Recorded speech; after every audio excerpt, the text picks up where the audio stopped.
ரொம்ப டேஸ்டான சூப்பரான ஒரு நண்டு கிரேவி தான் நான் உங்ககிட்ட ஷேர் பண்ண போகிறேன்.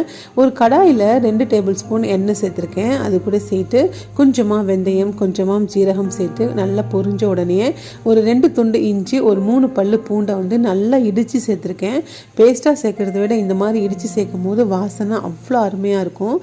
2 வெங்காயத்தை மீடியம் சைஸில் கட் பண்ணி சேர்த்துருக்கேன். வெங்காயம் நல்லா கண்ணாடி பதம் ஆனோனையே ஒரு 3 தக்காளியை மிக்சியில் அரைச்சி சேர்த்துக்கலாம். எல்லாத்தையும் நல்லா கிளறி விட்டுட்டு 2 டேபிள் ஸ்பூன் மிளகாய் பேஸ்ட்டு சேர்த்துருக்கேன். உங்கள்கிட்ட மிளகாய் தூள் இருந்தாலும் நீங்கள் சேர்த்துக்கலாம். 1/2 டேபிள் ஸ்பூன் மஞ்சள் தூள், 2 டேபிள் ஸ்பூன் மல்லித்தூள் சேர்த்துருக்கேன். எல்லாத்தையும் நல்லா கிளறி விட்டுட்டு தேவையான அளவு உப்பு சேர்த்து கொஞ்சமாக தண்ணி கலந்து மூடி போட்டு தண்ணி நல்லா கொதித்த உடனே க்ளீன் பண்ணி வச்சுருக்கிறேன் நண்டையும் சேர்த்து நல்லா கொதிக்க விட்டு மேலே மல்லி தலையெல்லாம் போட்டு கொடுத்தீங்கன்னா மழை நேரத்துக்கு சாப்பிட்றதுக்கு அவ்வளோ ருசியாக இருக்கும். கண்டிப்பாக ட்ரை பண்ணி பாருங்கள். புதுசாக பார்க்க நண்பர்கள் சப்ஸ்கிரைப் பண்ணிக்கோங்க.